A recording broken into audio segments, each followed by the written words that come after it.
जहाँ काशी विश्वनाथ के मंदिर आप लोग जाते हो, जिस विश्वनाथ का आप दर्शन करते हो, ये काशी का विश्वनाथ का प्राण प्रतिष्ठा शनि महाराज ने करी थी। शनि महाराज के हाथ का शिवलिंग है और शिवलिंग की स्थापना कर कर शनि महाराज ने भगवान शंकर से मांगा। शिव जी प्रकट हुए, मांगो शनि तुमको क्या चाहिए। शनि महाराज ने कहा मेरा पांव टूट गया, आप कृपा करिए। भगवान शंकर ने कहा शनि तूने मेरा भजन करा है, जा तेरा पांव तो जुड़ेगा पर पांव में थोड़ी लचकता तेरी बनी रहेगी। दुनिया के लोगों को शनि लगता है और शनि को शंकर लगता है। दुनिया के लोगों को शनि लगता है, शनि को शंकर। इसलिए आज भी नियम है कि काशी विश्वनाथ का नाम लेकर एक काजल की डिब्बी को लीजिए। अगर किसी को शनि लग गया हो, कोई प्रॉपर्टी का काम कर रहे हो, कोई व्यापार करते हो और व्यापार नहीं चल रहा, बहुत अड़चने आ रही है, कोई ना कोई परेशानी पे परेशानी आ रही है, एक काजल की डिब्बी लो, काजल की डिब्बी लो, काशी विश्वनाथ का नाम लो और 21 बार उतारो और उतार कर किसी पेड़ के नीचे तक खड्डा खोद कर उसको दबा दीजिए। आपका काम यूं सफलता की ओर बढ़ना चालू हो जाएगा। शनि की कुदृष्टि समाप्त, 7.5 ढैया समाप्त, परेशानी नहीं। शनि मंदिरों में जितने भी शनि मंदिर हैं, आप सारे शनि मंदिरों में जाकर दर्शन करोगे तो शनि महाराज की दृष्टि सामने है। पर शास्त्र कहता है शनि महाराज ने दृष्टि अपने ऊपर नहीं रखी, नीचे की ओर रखी है, नीचे झुकाकर। अब लोग समझे तो ना, मंदिरों में जितने शनि मंदिर हैं, सब मंदिरों में शनि की दृष्टि सामने रख दी। जो आता है तेल चढ़ाने, पूजन करने के लिए दृष्टि सम्मुख होती है। शनि महाराज ने अपनी दृष्टि नीचे रखी है। शनि महाराज दृष्टि कब उठाते? जब किसी को नष्ट करना हो। तुम जिस पर दृष्टि डालोगे वो जलकर भस्म हो जाएगा, ये शनि महाराज की धर्म पत्नी ने कहा है। और आज शनि महाराज जी की धर्म पत्नी जिस घर में निवास कर रही हैं, शनि महाराज जिस घर में निवास कर रहे हैं, उस मकान का नाम क्या है? अभी बताया था, क्या नाम था? कुंभ। अपने भी मकान का नाम होता है ना, कोई ने पितृ कृपा लिख देता है, कोई गुरु कृपा लिख देता है, कोई देव कृपा लिख देता है, कोई लक्ष्मी कृपा लिख देता है, कोई अपने पिताजी का नाम से लिख देता है। मकान का नाम लोग रख देते हैं, ये हमारे मकान का नाम। तो शनि महाराज के घर का नाम था कुंभ। उस कुंभ मकान में शनि महाराज रह रहे थे, पिताजी का आगमन हो गया। बहुत ध्यान से सुनना, ये मकर संक्रांति की कथा है। पहले मिली कि नहीं मिली वो हम नहीं जानते, पर मकर संक्रांति का भाव को जान लीजिए महाराज कि क्यों महत्व है दान का, गुड़ और तिल्ली का, क्यों महत्व है सूर्य नारायण के पूजन का।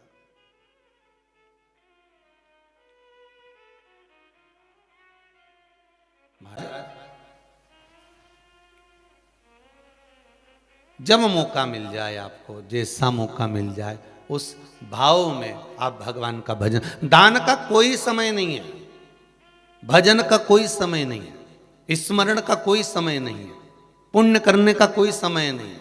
हाँ, पाप करने के लिए आगे जा रहे हो तो थोड़ा समय लगा देना, पर दान करने, पुण्य करने, सत्कर्म करने जा रहे हो तो बिल्कुल समय मत लगाना। भजन करने जा रहे हो बिल्कुल समय मत लगाना। शंकर जी के मंदिर में पूजन करने जा रहे हो बिल्कुल समय मत लगाना। श्री शिवाय नमस्तुभ्यम का मंत्र जाप करने जा रहे हो बिल्कुल समय मत लगाना। और कहीं ऐसा जरूरत पड़ रही है कि यहाँ झूठ बोलने जाना है, कपट करने जाना है, बेईमानी करने जाना है, प्रपंच करने जाना है, कुछ गलत काम करने जाना है, तो थोड़ा समय लगा देना। मैं एक विचार कर रहा हूँ, आधे घंटे बाद बताऊंगा। मैं आधे घंटे से सब चीज बता दूंगा। मैं विचार कर रहा हूं और फिर फोन करेगा वो, भैया देखो वो बहुत जरूरी काम है, तुम कर लोगे क्या? मैं बस 1 घंटे में, अगर कोई गलत चीज है, अगर कोई गलत काम है तो उसमें आप थोड़ा समय लगा दीजिए। मैं आधे घंटे से बताऊंगा, 1 घंटे से बताऊंगा, 2 घंटे से बताऊंगा। और कोई पुण्य का कार्य है, सत्कर्म है, भजन है, कीर्तन है, मंत्र जापे, नाम जापे, तो तुरंत मैं बस आ ही रहा हूं। अभी आया मैं शिव जी के मंदिर, तू चल, मैं पहुंचा, अब भी पहुंचा मंदिर।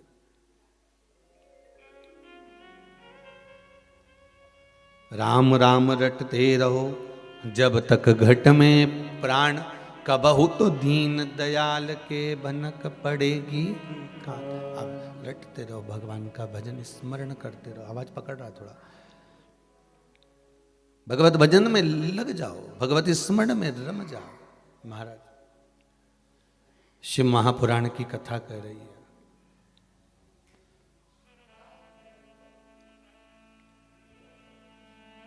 प्रत्येक पवित्र नदी पर अगर आप जाएंगे, प्रत्येक पवित्र नदी पर, आज मकर संक्रांति का पर्व है, आज और कल 2 दिन, प्रत्येक नदी पर, प्रत्येक पावन नदियों पर आप जाएंगे तो वहां पर एक घाट मिलता है, जिस घाट का नाम होता है राम घाट। बोलो सही है कि गलत है? कौन सा घाट है वो? राम घाट। एक घाट मिलता है जिसका नाम है राम घाट। आप छिपरा जाएंगे तो वहाँ भी राम घाट मिल जाएगा, आप इलाहाबाद जाएंगे तो प्रयागराज में वहाँ पर भी राम घाट मिल जाएगा, आप हरिद्वार जाएंगे तो वहाँ भी राम घाट मिल जाएगा, आप चित्रकूट जाएंगे तो वहाँ पर भी राम घाट मिल जाएगा, आप सरयू जी जाएंगे तो वहाँ पर भी राम घाट मिल जाएगा, आप यमुना जी के घाट जाएंगे तो वहाँ पर भी राम घाट मिल जाएगा। तो कभी आपने विचार करा कि राम घाट का मतलब क्या होता है और क्यों ये सारे साधु सन्यासी तपस्वी साधक संत महात्मा जो कुंभ में स्नान करने के लिए आते हैं, कुंभ के मेले में आते हैं, ये राम घाट पर ही क्यों नहाते हैं?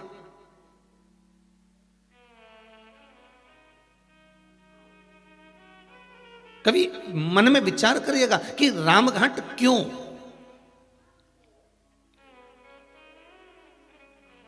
इतने सारे घाट बने हुए हैं, इतने सारे घाट बनाए गए हैं, पर राम घाट की ही महत्वता क्यों होती है?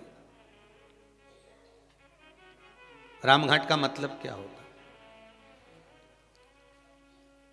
राम घाट का मतलब है क्या? तो राम घाट का मतलब शिव महापुराण की कथा कह रही है, शास्त्र वर्णन करता है, हमारे वेद और शास्त्र कहते हैं राम घाट का मतलब केवल ये नहीं कि एक घाट का, जहां केवल राम जी के समय पर, मेरे राघव जी के समय पर जिस घाट का निर्माण हुआ है, मेरे राम जी के समय पर जो घाट बनाया गया था, मेरे राघव जी के समय पर, मेरे राम जी के समय पर जो घाट का निर्माण हुआ था, वो घाट कोई साधारण नहीं था।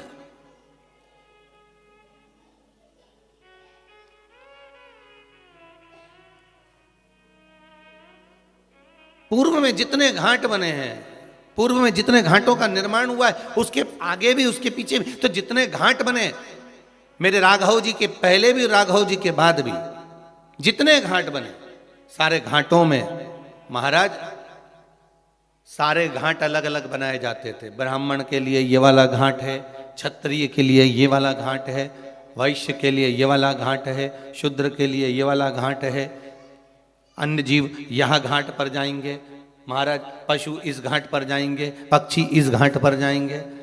सारे घाटों का निर्माण अलग अलग कर दिया गया, सारे घाटों को अलग अलग बना दिया गया। पर मेरे राघव जी के राजपाट के समय पर, मेरे राघव जी के, मेरे राम जी के राज्य के समय पर सारे घाट हटा दिए गए, केवल एक घाट बना दिया गया। कौन सा घाट था? राम घाट। जितने आस्था पर कथा सुन रहे हो, मोबाइल पर सुन रहे हो, बिल्कुल ध्यान से सुनना। मेरे राम जी के समय पर सारे, ना ब्राह्मणों के लिए, ना क्षत्रिय के लिए, ना वैश्य के लिए, ना शूद्र के लिए कोई घाट अलग नहीं, कि पशु के लिए कि पक्षी के लिए कोई घाट अलग नहीं।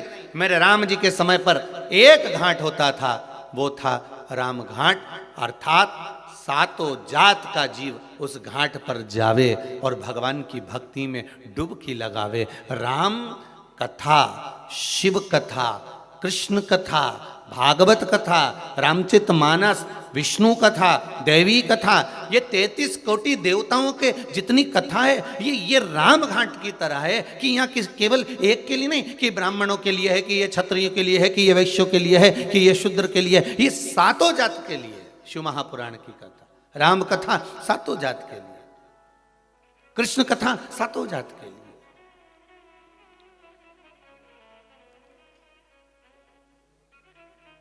जितनी नदियों पर, पवित्र नदियों पर जाएंगे, एक घाट जरूर मिलेगा, राम घाट। राम घाट की महत्वता कि जहां सब कोई चले जाए, सबका स्नान हो जाए, सब आनंद में वहां पर पहुंचे महाराज।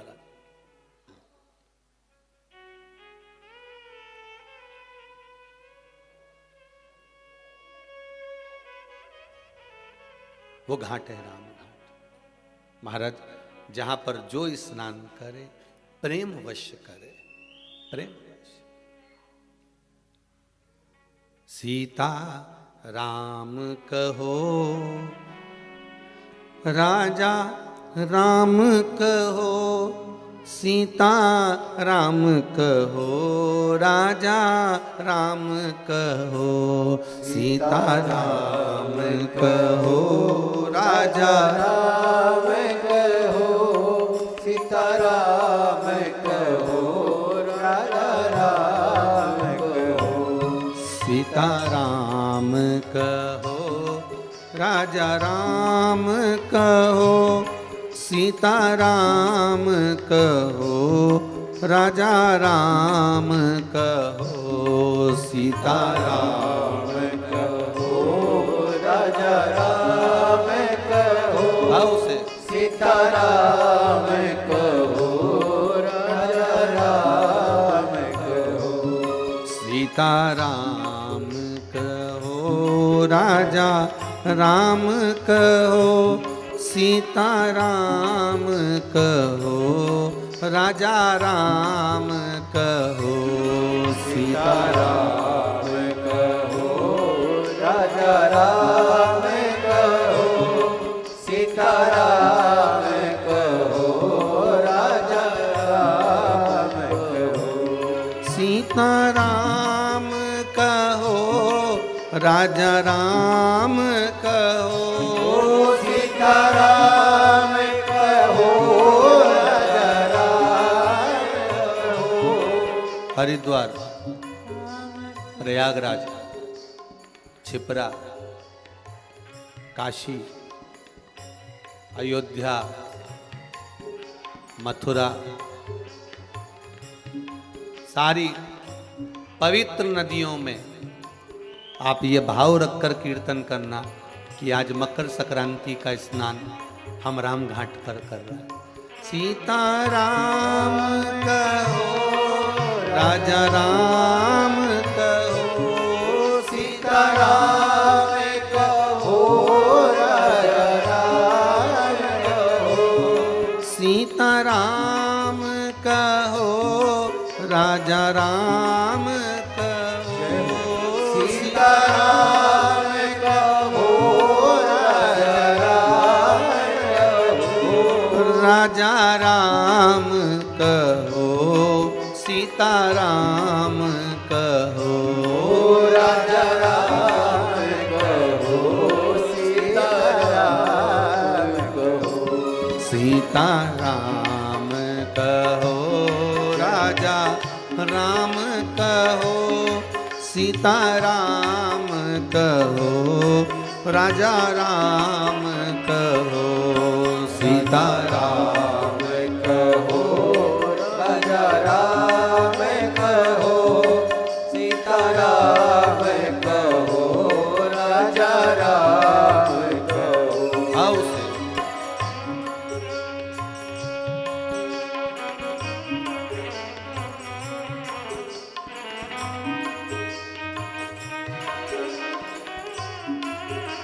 जय हो।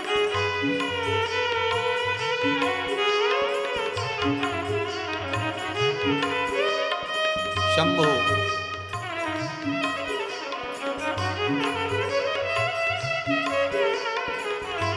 जय हो।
सीताराम कहो, राजा राम कहो, सीताराम कहो, राजा राम कहो, सीताराम कहो, राजा राम कहो, सीताराम कहो, राजा राम कहो, राजा राम कहो, सीताराम कहो, राजा राम कहो, सीताराम कहो, ओ सीताराम कहो, राजा राम कहो, सीताराम कहो, राजा राम कहो, सीताराम कहो,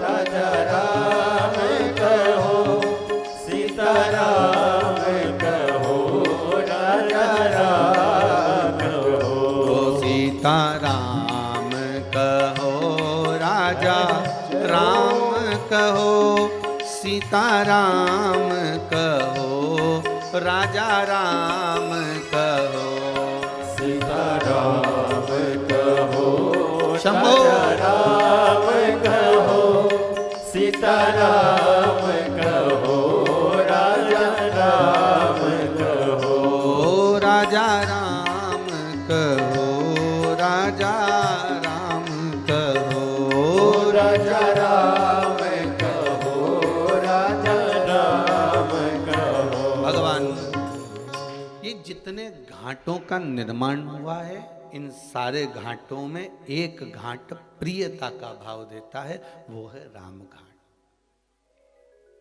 और अपने जीवन में उतार कर रखिए इस बात को,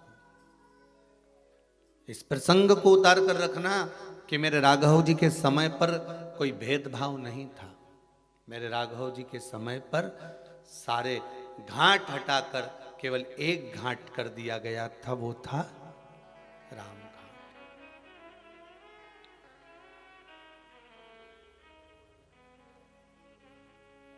नहीं मालूम हमको, हम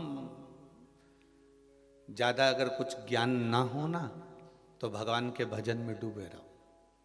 हम नहीं जानते ना पोथी ना पुराण, हमें नहीं मालूम कि कब क्या है। हम तो इतना जानते हैं कि भगवान का भजन कर लो और इन दोनों हाथों से दान कर लो और भगवान की कथा को श्रवण कर लो, नयनों से भगवान का दर्शन दीदार कर लो, इस जिह्वा से भगवती स्मरण कर लो।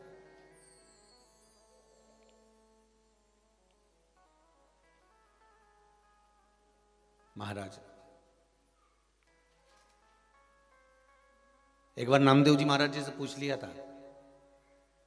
संत श्री नामदेव जी महाराज जी से किसी ने पूछा, गुरुजी ये बताओ कि तुम कहते हो कि भगवान का भजन करो, भगवान का भजन करो, भगवान का स्मरण करो, भगवान का भजन करो, स्मरण करो, भगवान का नाम लो, पर भगवान तो हमको कभी दिखता ही नहीं है। भगवान भी तो नजर आना चाहिए कि भगवान है कहां आखिर। नामदेव जी ने कहा, अपने चेले से जा एक जरा लोटा भर लिया और थोड़ा एक कटोरी में नमक लिया। अब चेला गया, एक लोटा पानी भर लाया और एक कटोरी में नमक लिया है। नामदेव जी महाराज ने कहा, नमक इसमें डाल दे और चम्मच से हिला दे उसको। और नामदेव जी के कहने सुनते पानी में डाल दिया, हिला दिया। अब नामदेव जी महाराज बोले, ये बता इसमें नमक कहीं दिख रहा है? अरे गुरुजी, आप भी ऐसी बात करते हो, कटोरी भर के नमक डाला तो था जब दिख रहा था। पानी में दिख रहा है क्या कि नहीं? अब पानी में नजर नहीं आ रहा ना, तो अब एक काम कर, चख के बता कि नमक है कि नहीं। उसने पानी को मुख में लिया तो क्या, गुरुजी इसमें तो नमक है। पानी में नमक नहीं दिख रहा है, पर चखोगे तो नमक का स्वाद आएगा। अब गुरुजी ने कहा, एक काम कर, इसको पानी में उकाल, इस पानी को गर्म कर ले, उकाल ले। और पानी को जो उकालना चालू करा, गर्म करना चालू करा, वो पानी धीरे धीरे धीरे धीरे भाप बनकर उड़ गया और पूरे भगोने में, पूरी कढ़ैया में सफेद सफेद छोटे छोटे नमक के दाने रह गए। गुरुजी ने कहा, अब क्या दिख रहा है? तो क्या गुरुजी, नमक के छोटे छोटे कण है।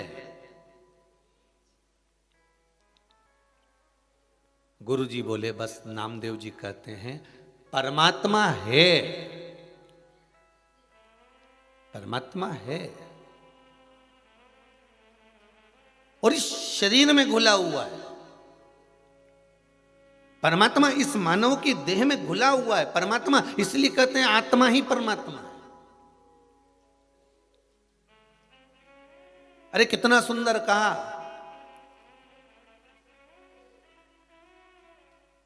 किसी को झूठ बोलकर और किसी के साथ में छल कर किसी को धोखा देकर, ये मत समझना कि ये मूर्ख है। किसी के साथ झूठ बोलकर, किसी के साथ छल कर किसी को धोखा देकर, ये मत सोचना कि ये मूर्ख है, ये पागल है, इसमें अक्ल नहीं है। अरे भाई, वो मूर्ख नहीं है। ये विचार करना कि ये किसी को धोखा दो और किसी का झूठ बोलो उसके सामने और छल करो, धोखा दो, तो ये मत सोचो कि ये मूर्ख है, समझता ही नहीं है। बल्कि ये सोचो कि उसने विश्वास कितना करा होगा आपके ऊपर कि सर्वस्व आप पर छोड़ रखा था, सर्वस्व छोड़ रखा था। वो मूर्ख नहीं है, उसका विश्वास है। एक पति पत्नी को जानकर ये विचार ना करे कि ये मूर्ख है, इसमें तो अक्ल नहीं है। नहीं, पूरा परिवार छोड़कर आई है वो, पूरा घर परिवार कुटुंब कबीला सब छोड़कर आई।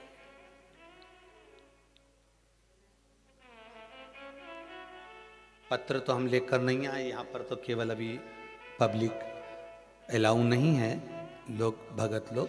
तो जिन्होंने डाक द्वारा पत्र भेजे हैं उसमें एक पत्र भेजा हुआ है। उस पत्र में एक बेटी ने लिखा है, गुरुदेव, बेटी पिता के घर रहती है तो भी पराई कहलाती है और ससुराल चली जाती है तो भी पराई कहलाती है। बेटी का असली घर कौन सा है, हमें उत्तर चाहिए।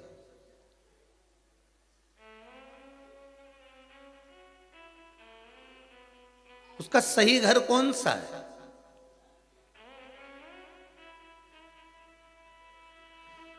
जब वो मायके रहती है तभी भी लोग कहते हैं ये पराई है, और आ गई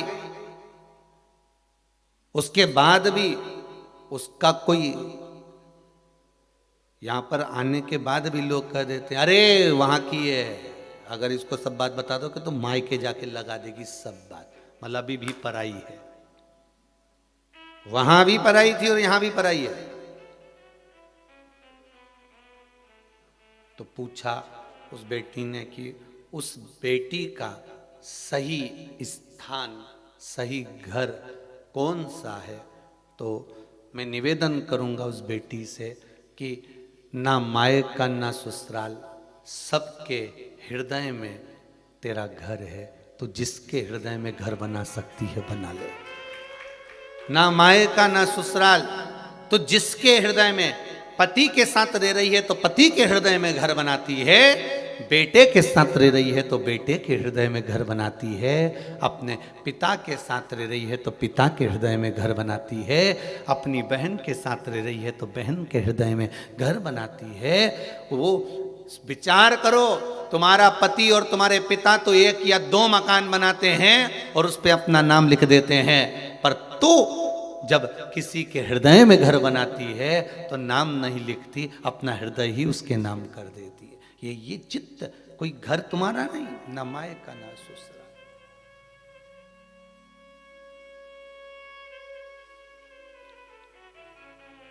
ऐसे सुंदर सुंदर पत्र लोग भेजते हैं, मन तो करता है कि व्यासपीठ पर लेकर आए, और परंतु याद रह जाता है तो बोल देते हैं, नहीं याद रहता तो नहीं बोलते। पर डाक द्वारा जो पत्र आते हैं, कई पत्र भी भिलाई में भी कई लोगों ने भेजे थे, तो डायरेक्ट वहाँ कथा स्थल दशहरा मैदान पर ही आ गए थे, तो वहीं खोल कर पढ़े तो ध्यान जहाँ आ जाते हैं वहाँ स्मरण हो जाते हैं। और जब तक कोरोना चले, कोरोना महामारी जब तक चल रही है, तब तक आप कुबेरेश्वर धाम में कथा सुनने ना आए, आपका अगर कोई पत्र है, कोई भाव है आपका, तो आप भेजो लिख कर, कोई वो नहीं है, आएंगे तो हम व्यासपीठ से भी बाज देंगे आपको, कोई दिक्कत वाली बात, पर उस भाव को प्रकट। शंभु शरणे पड़ी मांगू घड़ी रे घड़ी दुख काटो, दया करी न दर्शन आपो। तो निवेदन है, किसी के साथ झूठ करना, किसी को धोखा देना, किसी के साथ छल करना, तो ये विचार मत करना कि वो मूर्ख है, वो पागल है, उसमें अक्ल नहीं है। अक्ल बहुत है, पर ये विचार करना कि अक्ल नहीं, उसका विश्वास तुम पर इतना था, इसलिए उसने ना कुछ देखा ना जाना, बस सब छोड़ दिया तेरे ऊपर, और तुमने उसको मूर्ख समझ लिया।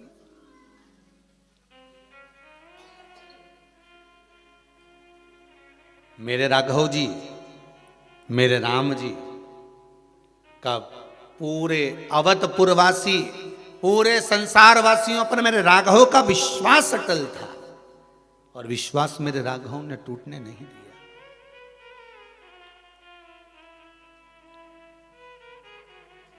विश्वास मेरे राघव ने टूटने नहीं दिया। भरोसो दृढ़ चरणन केरो।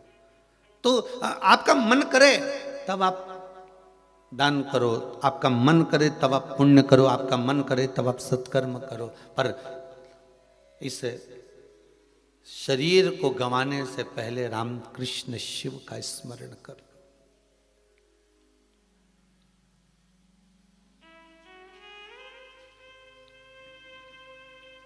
फिर ये जिह्वा हिले ना हिले, नयन दर्शन कर पाए ना कर पाए। कोई अलग घाट मेरे राघव जी ने नहीं बनाया, मेरे राघव जी ने विश्वास जागृत करा।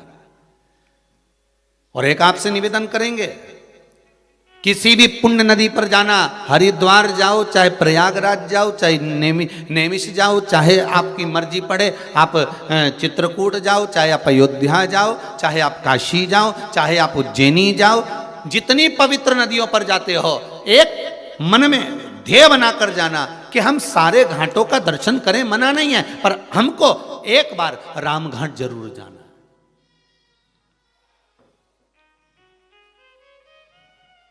तो लोग कहेंगे गुरुजी वहां तो बहुत भीड़ होती है, भले भीड़ हो, पर एक लक्ष्य बनाकर जाना कि एक बार हमको रामघाट जरूर जाना है। रामघाट क्यों? क्योंकि सारे घाटों में श्रेष्ठतम रामघाट को इसलिए कहा जाता है क्योंकि वहां सारे बंधन टूट जाते हैं। हमारे रामघाट पर क्या है? कोई दुनिया के लोग आपसे पूछेंगे कि एक ऐसा रामघाट पर क्या है, रामघाट पर है क्या, तो आप कह सकते हो कि दुनिया के सारे बंधन अगर कटते हैं तो रामघाट पर कटते हैं महाराज। चाहे वो छिपरा महारानी का राम घाट हो, चाहे गंगा महारानी का राम घाट हो, चाहे सरयू महारानी का राम घाट हो, चाहे वो त्रिवेणी संगम का राम घाट हो, चाहे काशी का राम घाट, राम घाट पर व्यक्ति के बंधन कट जाते हैं, बंधनों से वो मुक्त हो जाता है।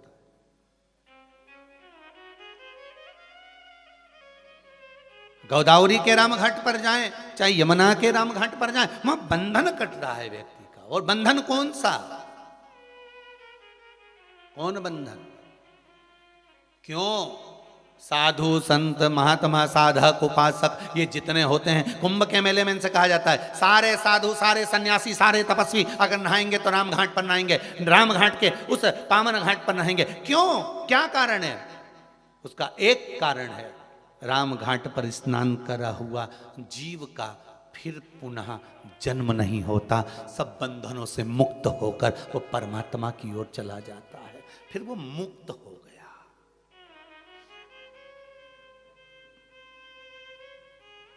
वो मुक्त है।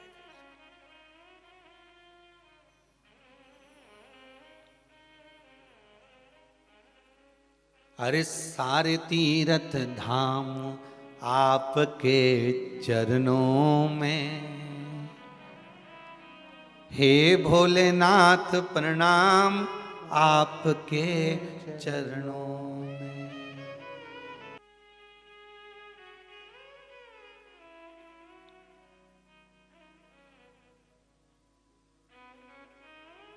कह दिया आपने तो कि मकर संक्रांति का दान बड़ा प्रबल होता है, पर उस दान की महत्वता क्या है?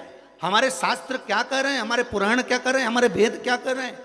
हम तो सुनते हुआ हैं भीष्म पितामह बाणों की सैया पर पड़े तो उत्तरायण सूर्य आने वाला था, इसलिए तब प्राण त्यागूंगा।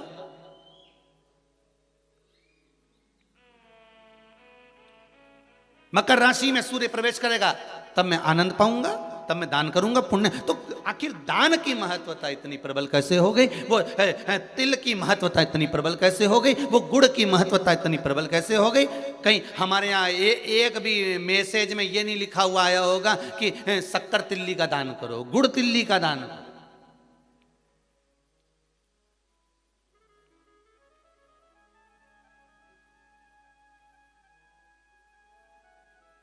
ज्योतिष के हिसाब से तिल शनि है और गुड़ सूर्य है।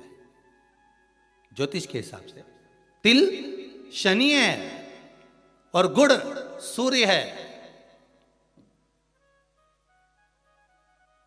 कोई साधारण सा भाव नहीं प्रगटा है महाराज जी। इस मकर संक्रांति पर केवल लोगों ने कह दिया कि पतंग उड़ा लो, तो कितनी अच्छी बात है, हिंदू धर्म में कम से कम एक दिन दिया, उड़ा लो जितनी मैंने उड़ाओ, पर एक ही दिन उड़ाना रहे और एक ही दिन काटना।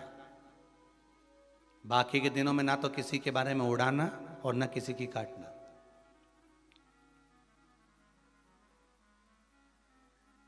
मकर संक्रांति का पर्व देखना है तो पुराना उठाकर देखिएगा कि हमारे यहां मकर संक्रांति का भाव क्या व्यक्त करता था, क्या कहता था। ना तो किसी के बारे में उड़ाओ और ना काटो। किसी की बहन बेटी जा रही है उसकी उड़ा दी, कोई का लड़का है तो उसकी उड़ा दी, कोई की सास है तो उसकी, कोई का ससुरा है तो उसकी, कोई गुरु है तो उसकी, कोई ब्राह्मण है तो उसकी, कोई बड़े से बड़ा मठाधीश पीठाधीश संत महात्मा जोगी सन्यासी तपस्वी जिसको तुम जानते तक नहीं, किसी की बहू बेटी को तुम पहचानते तक नहीं, किसी व्यक्ति को तुम पहचानते तक नहीं, एक बार नहीं मिले, बस एक व्यक्ति ने उड़ाई तो इन्हें भी ढील दे के उड़ाई।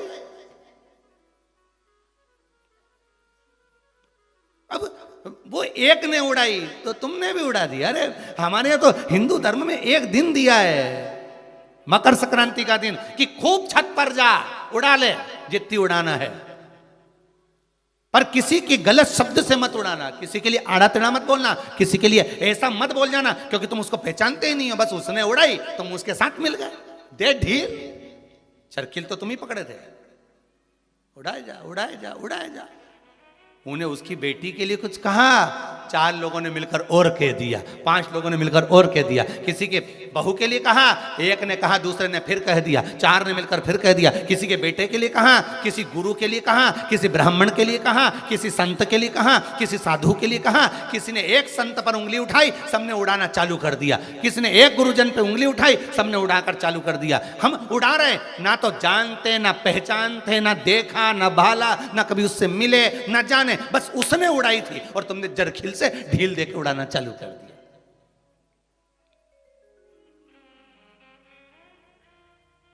अरे कितना हमारी भारत की भूमि को पहचानो तो रे भाई। ये वो भारत की भूमि है जहां मोहल्ले में एक दुकान लगी हुई है और एक दुकान की अगर बोनी नहीं होती थी तो दूसरी दुकान वाला अन्न नहीं खाता था। वो नियम अभी भी खत्म नहीं हुआ, अब मरे तक रह गया कि मोहल्ले में कोई मर जाता है तो मोहल्ले के लोग अन्न नहीं बनाते, खाते नहीं जब तक कि वो अर्थी नहीं उठ जाती। पर आज के समय में तो वो भी गया, ये तो अंदर जाके समोसा निपटा लेता है। तो का आज के समय में कौन रुकता है? मोहल्ले में मरा, पर पहले नियम था कि एक मोहल्ले में जितनी दुकान होती थी उस दुकान के बाहर एक कुर्सी रखी होती थी। प्रत्येक दुकान के बाहर एक कुर्सी रखी होती थी। ग्राहक आता था, कुर्सी पर बैठता था, कुर्सी पर बैठता, सामान खरीदता, सामान खरीदा जिसकी दुकान से, कुर्सी उस दुकान को जब बाहर रखी थी वो कुर्सी फिर अंदर रख लेता था। अब जिसकी दुकान में कुर्सी अंदर चली जाती थी, उस दुकान पर अगर कोई सामान खरीदने आता था तो जो दुकान का मालिक है वो कहता था भैया ये सामान मेरे पास में नहीं है, सामने वाली दुकान पर है, वहां चले जाओ। सामान इसके पास रहता था पर नहीं देता था, क्योंकि इसको मालूम है कि मेरी बोनी हो गई है पर सामने वाले की बोनी नहीं हुई है, इसलिए वो कहता था सामने वाली दुकान पे मिल जाएगा, मेरे यहाँ नहीं है। जब वो सामने वाली दुकान पर जाता था, कुर्सी पर बैठता था, सामने वाला उस कुर्सी को उठाकर अंदर रख लेता था। फिर कोई उसकी दुकान पर जाता था, भैया ये सामान है क्या, तो क्या हमारे पास नहीं मिलेगा, वो तीसरी दुकान पर मिलेगा, उसकी यहाँ भेज देते थे कि वहां चले जा, वहां कुर्सी पर। क्यों? क्योंकि अगर हमारे लाइन में, हमारी पट्टी में, हमारे मोहल्ले में अगर किसी एक दुकानदार का अगर बोनी नहीं हुई, बिक्री नहीं हुई, तो फिर हमारा भोजन करना व्यर्थ है। ये हमारा हिंदू धर्म था, ये मेरी भारत भूमि का गौरव था। और एक आज का जमाना, जो मिल जाए जितना मिल जाए निपटा लो, फिर मौका मिले कि नहीं मिले। आज के जमाने में बस निपटाओ, अपन तो काटो, दे के काटो।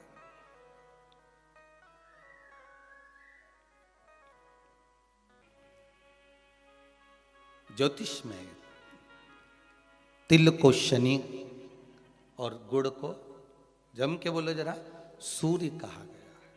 दोनों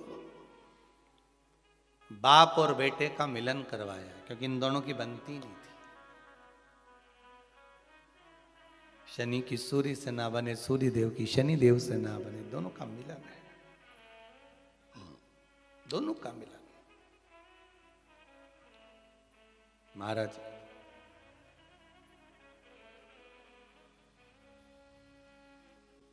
शिव महापुराण की कथा में भाव वर्णन करते हुए मानसरोवर शिव पुराण का स्मरण करें। एक बार सूर्यदेव अपने बेटे शनि के घर गए। शनिदेव का घर है कुंभ। कौन सा घर है? कुंभ।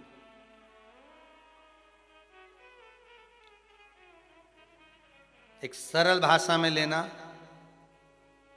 घर में अगर ससुर आए, घर में घर का बुजुर्ग आए, बड़ा आए, तो उसका आदर होना चाहिए कि नहीं होना चाहिए। हमारी शिव महापुराण की कथा तो यहाँ तक कहती है कि आपकी उम्र से अगर कोई बड़ा आ रहा है तो आपको खड़े हो जाना चाहिए, यहां तक शास्त्र कह रहा है।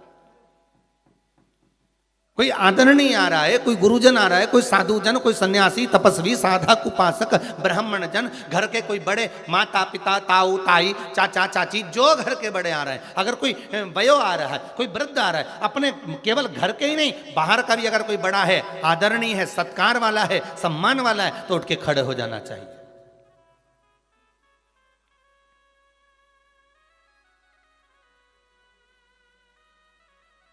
पर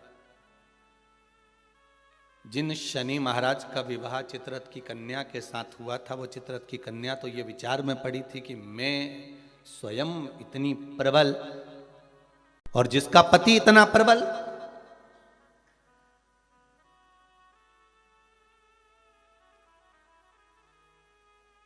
जीवन में कभी अहंकार मत करना। एक बात बहुत बहुत ध्यान रखना साहब, ये जो क्रम है ना, बाहर बहुत प्रसन्न नजर आते हैं, वो भीतर से बहुत रोए हुए होते हैं।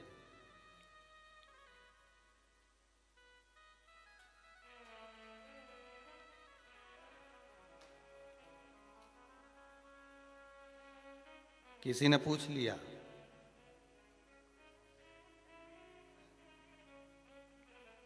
एक बात तो बताओ गुरुजी कि ये शनि महाराज इतना गुस्सा क्यों करते हैं?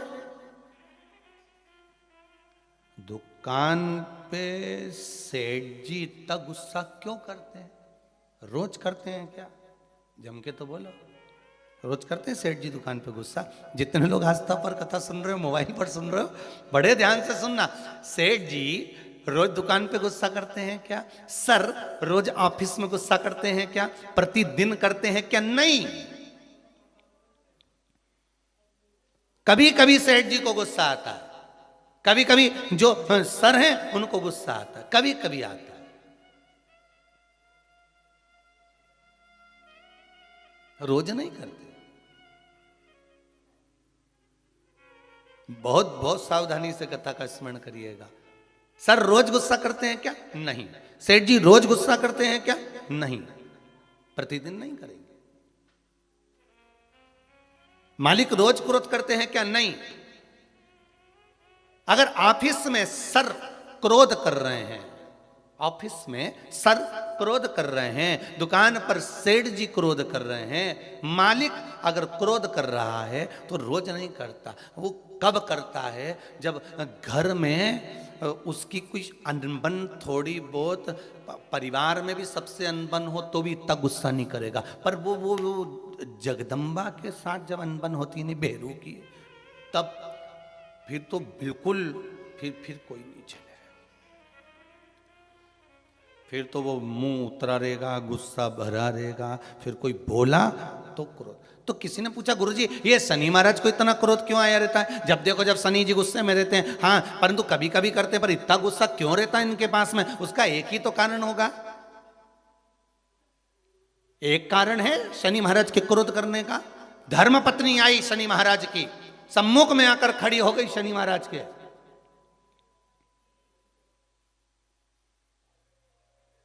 और अपने कार्य में शनि महाराज लगे रहे।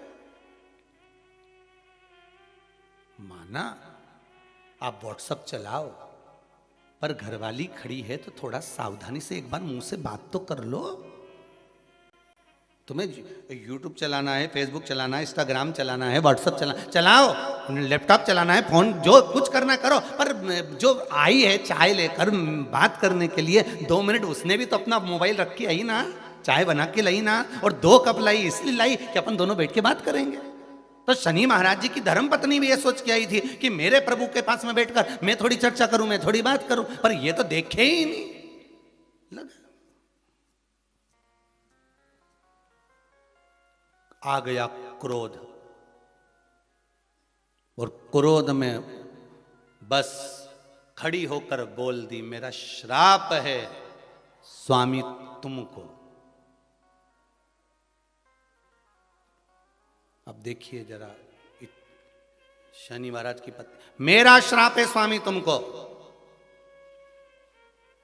तुम मुझे नहीं देखे हो, अपने कार्य में लगे हो, मैं श्राप देती हूं, तुम जिस पर दृष्टि दोगे वो जलकर भस्म हो जाएगा। बहुत अच्छे थे शनि महाराज, ऐसा नहीं है, थे अच्छे, परंतु ये जगदम्बा के कारण गुस्सा आ गया बस। और श्राप मिला, जिस पे दृष्टि दोगे, बस वो शनि महाराज ने भी सोच लिया अब क्या करूं, श्राप लग गया। भगवान शनि महाराज भी विचार करे कि अब किसी को भी देखूंगा तो, इसलिए शनि महाराज की दृष्टि नीचे रहती है, सामने कभी नहीं रहती। शनि मंदिरों में जितने भी शनि मंदिर हैं, आप सारे शनि मंदिरों में जाकर दर्शन करोगे तो शनि महाराज की दृष्टि सामने है।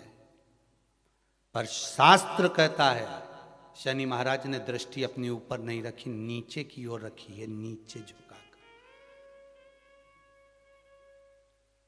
अब लोग समझे तो ना, मंदिरों में जितने शनि मंदिर हैं, सब मंदिरों में शनि की दृष्टि सामने रख दी। जो आता है तेल चढ़ाने, पूजन करने के लिए दृष्टि सम्मुख होती है।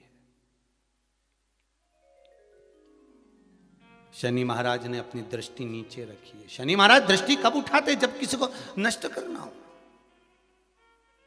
तुम जिस पर दृष्टि डालोगे वो जलकर भस्म हो जाएगा, ये शनि महाराज की धर्म पत्नी ने कहा है। और आज शनि महाराज जी की धर्म पत्नी जिस घर में निवास कर रही हैं, शनि महाराज जिस घर में निवास कर रहे हैं, उस मकान का नाम क्या है? अभी बताया था, क्या नाम था? कुंभ। अपने भी मकान का नाम होता है ना, कोई ने पितृ कृपा लिख देता है, कोई गुरु कृपा लिख देता है, कोई देव कृपा लिख देता है, कोई लक्ष्मी कृपा लिख देता है, कोई अपने पिताजी का नाम से लिख देता है। मकान का नाम लोग रख देते हैं, ये हमारे मकान का नाम। तो शनि महाराज के घर का नाम था कुंभ। उस कुंभ मकान में शनि महाराज रह रहे थे, पिताजी का आगमन हो गया। हे शिव करुणा सागर, भगवान ओघड़दानी त्रिकालदर्शी शंकर की कथा कर रही है। भगवान सूर्य नारायण का प्रवेश हुआ कुंभ में, घर में, प्रवेश करा। जैसे ही प्रवेश करा, शनि महाराज तो उठ खड़े हुए, पर बहू खड़ी नहीं। घर का अगर कोई बड़ा आए, आदरणीय आए, सम्माननीय आए, तो उसको आदर देना चाहिए, सत्कार करो।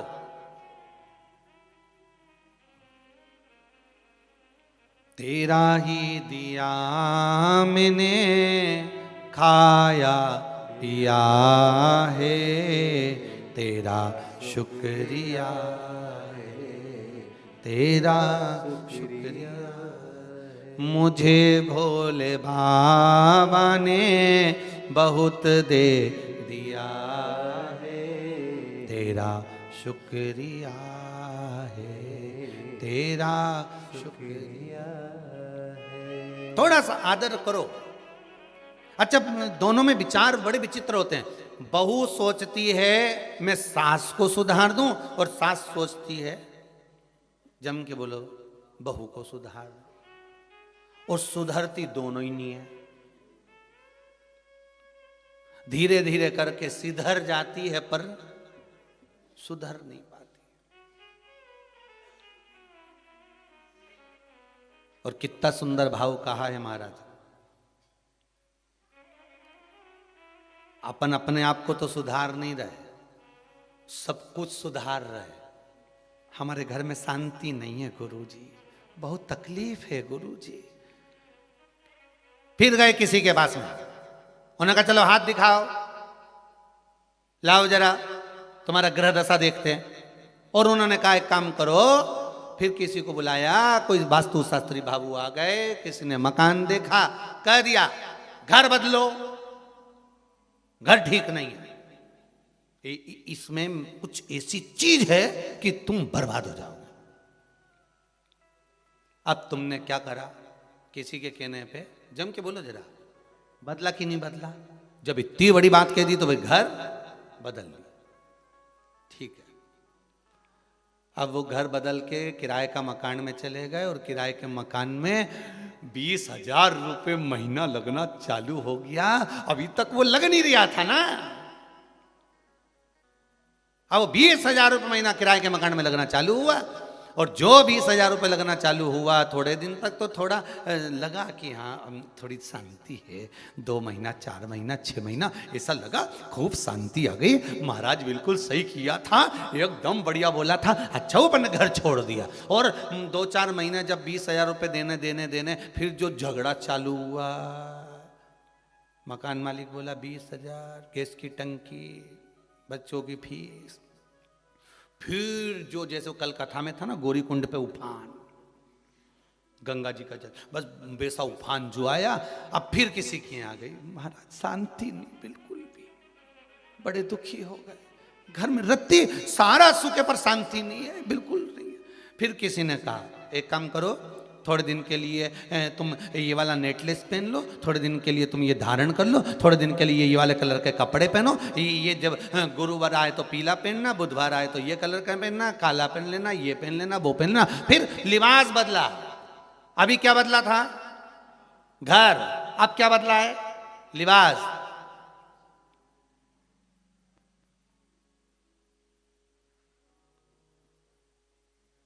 थोड़े दिन अच्छा लगा क्योंकि कपड़े चेंज हो गए, मॉल पे से नए आ गए, तो अभी दुखी भी नहीं होंगे क्योंकि अच्छा लगना। फिर 4-6 महीने निकले, 8 महीने, 1 साल निकला। उसके बाद फिर किसी बात बड़े दुखी हो गए, बड़ी तकलीफ है। क्या हुआ? क्या? बस पूछो ही मत, व्यापार में भी बड़ी तकलीफ है, घर में भी है। फिर किसी ने कह दिया तुम्हारे रिश्तेदार तुम पे कुछ करवा रहे हैं। फिर तुम्हारे रिश्तेदार कर रहे हैं। अब क्या करा इसने? रिश्तेदारी छोड़ दी, क्योंकि महाराज जी ने कहा था रिश्तेदार करवा, रिश्तेदारी छोड़ दी। अब अभी क्या बदला था?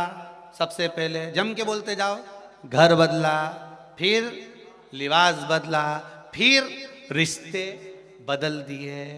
अब थोड़े दिन किसी से फोन पे बात नहीं हो रही, किसी से बातचीत बंद हो गई। अब ऐसा लग रहा वो ही करा रही थी, अब तो अच्छे, हमारा तबीयत भी अच्छी हो गई। अब 2, 4, 8, 15 दिन, 1-2 महीना, 4 महीना, 6 महीने अच्छे रहे, फिर मालूम पड़े तकलीफ आ गई। फिर किसी ने कह दिया किसी क्या गया, क्या हुआ, वो तुम्हारा जो सहेली है ना और वो दोस्त है ना तुम्हारा, बहुत वही सब कुछ कर रहा है। अब बचा कुछ दोस्त बचे थे, सहेली बची थी, तो पहले क्या बदला, घर, फिर क्या बदला, लिबास, फिर क्या बदला, रिश्तेदार। अब क्या बदल रहे हो, एक दोस्त छोड़ा, एक सहेली छोड़ी, दूसरी बना ली। पर शिव महापुराण की कथा कर रही है, जब सब कुछ बदल के देख लो और कुछ बदलने के लिए ना बचे, तो अपने पुराने घर में रहकर अपने आप को बदल कर देख लेना, सब बदला हुआ नजर आ जाएगा। हम खुद को नहीं बदल पा रहे हैं, बाकी के हमने सब कुछ बदल दिया।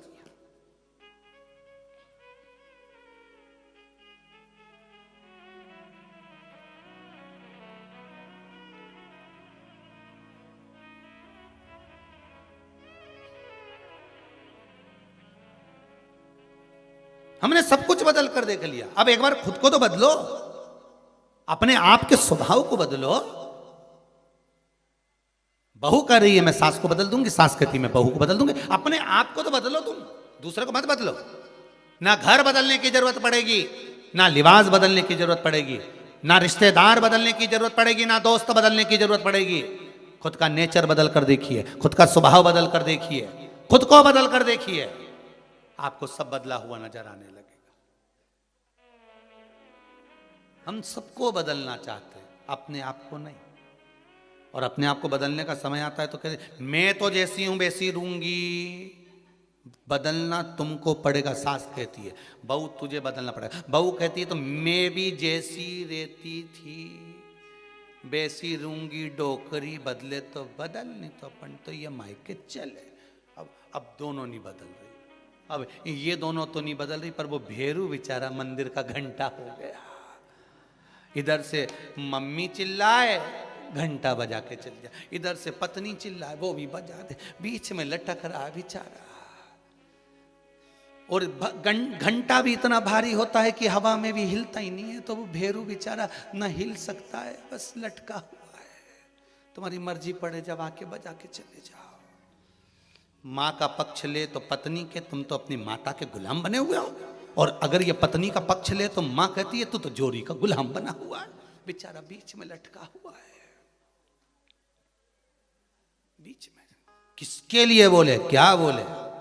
इसीलिए शिव पुराण कहती है, क्या किसको रोइए चादर तान के, सो आग लगे बस्ती में अपन रहो मस्ती। अब बदल रहे, कौन बदलेगा?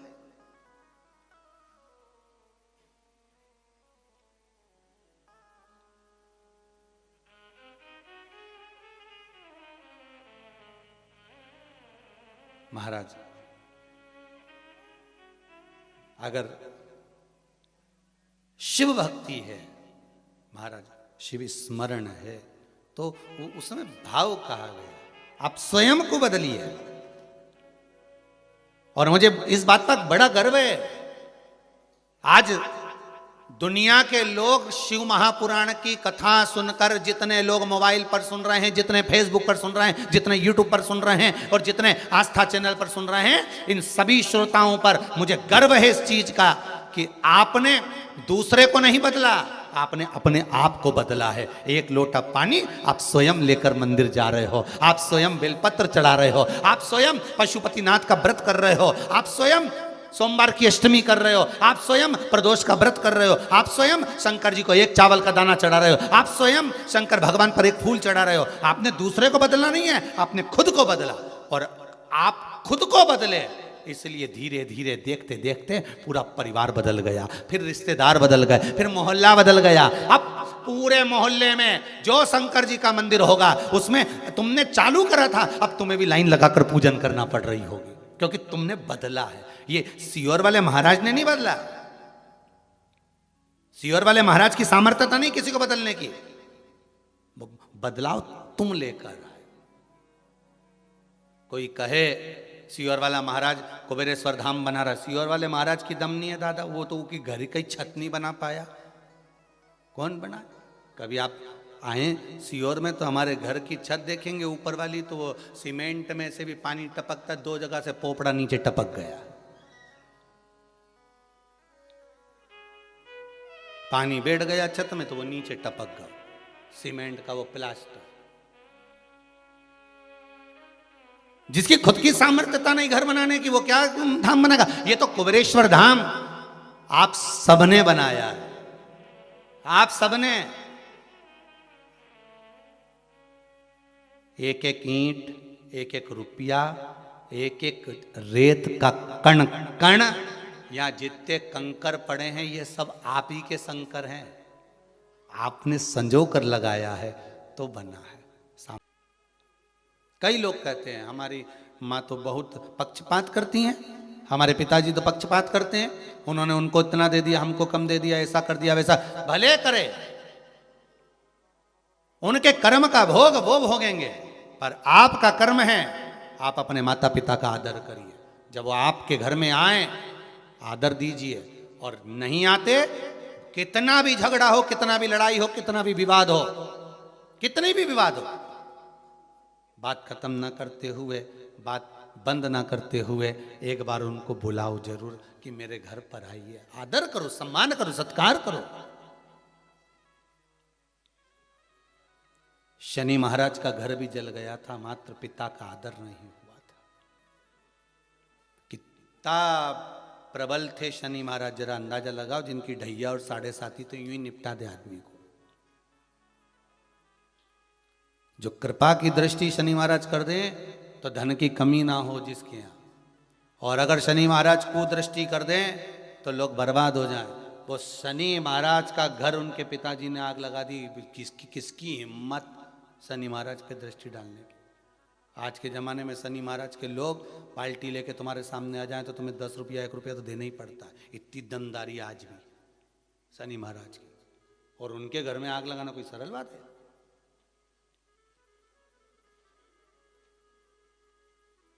सीधा सीधा बोल्ड आदमी से भिड़े हैं, सीधी बात।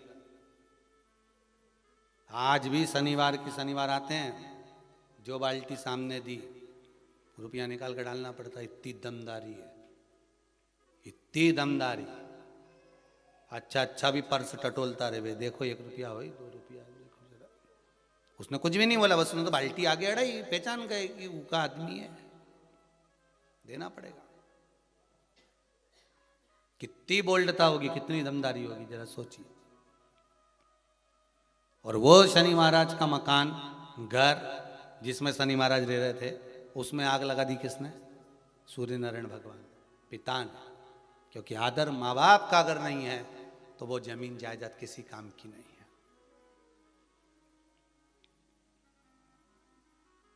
जिस घर में माँ बाप की इज्जत नहीं होती, उस घर में देखना कभी बरकत नहीं होती। जहां आदर नहीं, सम्मान नहीं, सत्कार नहीं, मदन दौलत का। आग लगा दी, कुंभ जल गया। जैसे कुंभ जला, शनि महाराज की आंख से जल बहने लगा। शनि महाराज की आंख से जल, नैनों से जल बह रहा। धामनी आई,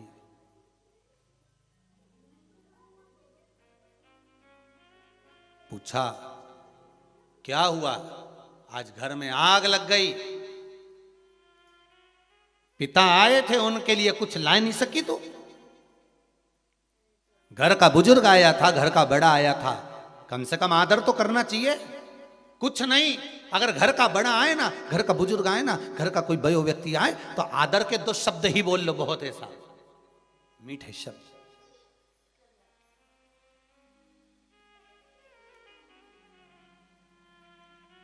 जोधपुर की सरदारपुरा की कथा जब हुई थी तो उस कथा में कहा था जोधपुर में कि अगर कुछ नहीं दे सकते किसी को, तो हमने उस सरदारपुरा की कथा में सत्संग भवन में कहा था, कुछ भी नहीं आपके पास में तो आपकी वाणी तो है ना, प्रेम के बोल बोल लीजिए, राम नाम, कृष्ण नाम, शिव नाम का दान दे दीजिए। श्री शिवाय नमस्तुभ्यम, ये दान दो।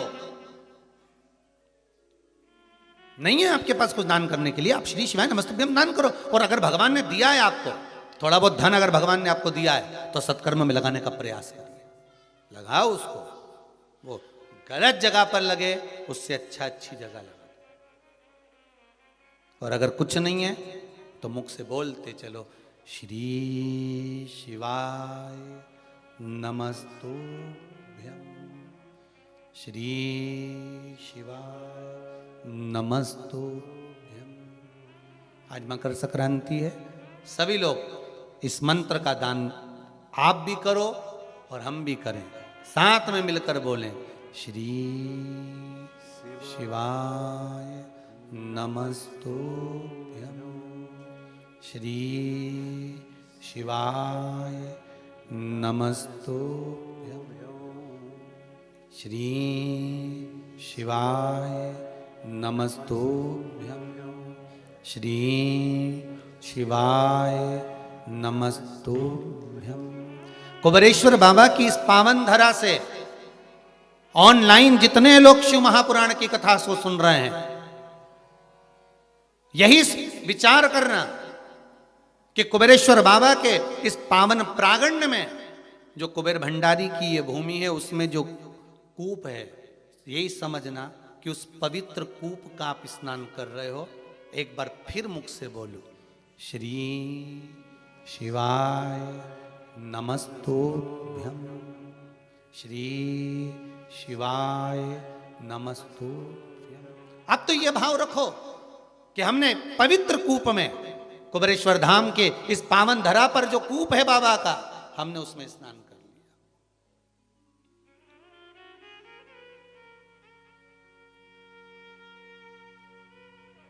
मंत्र का दान दे दो, नहीं है कुछ, मंत्र का दान दीजिए। राम नाम, कृष्ण नाम, शिव नाम, दान दो। महाराज, कुंभ जल गया। शनि महाराज ने अपनी पत्नी से कहा, देखो कुछ बचा है घर में, कुछ बचा है घर में, देखिए जरा। शनि महाराज की धर्म पत्नी दौड़ कर गई है और जाकर देखा तो धधक धधक कर जल रहा था, कुछ भी नहीं बचा था, कुछ भी नहीं है। तब शनि महाराज ने अपने पिताजी के चरण पकड़े, गलती हो गई, मेरा पिता आया था, मैं आदर नहीं कर पाया। मेरे पिता आए, सूर्य नारायण आए और मैं आदर नहीं कर पाया। विनती करता हूं, निवेदन करता हूं, पिताजी आप, मैं दूसरे घर का निर्माण करता हूं, उस घर में आप जरूर आना पिताजी। मुझसे जो बनेगा मैं आदर के भाव रख दूंगा, मुझसे जो बनेगा मैं आदर का भाव रखूंगा। सूर्य नारायण भगवान बोले कि आज तेरे पास में कुछ खाने के लिए नहीं है? माना मैंने तेरे घर में आग लगा दी, माना तेरे घर में कुछ भी नहीं है, पर कुछ तो होगा, कुछ तो होगा।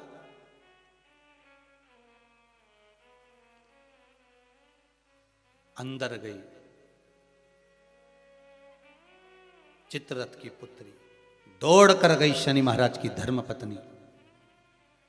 थोड़ा सा तिल और गुड़ रखा हुआ था, तिल और गुड़ लेके आई, भगवान को देने लगी। सूर्य नारायण भगवान ने कहा, तेरे घर को आग मैंने लगाई है, इस तिल और गुड़ को तो मैं उस दिन लूंगा जिस दिन तू नए घर में प्रवेश करेगा, और मैं स्वयं तेरे उस घर में आऊंगा, आदर देखूंगा, तब तुझे देखकर जाऊंगा। भगवान ने, शनि महाराज ने नया घर बनाया जिसका नाम था मकर।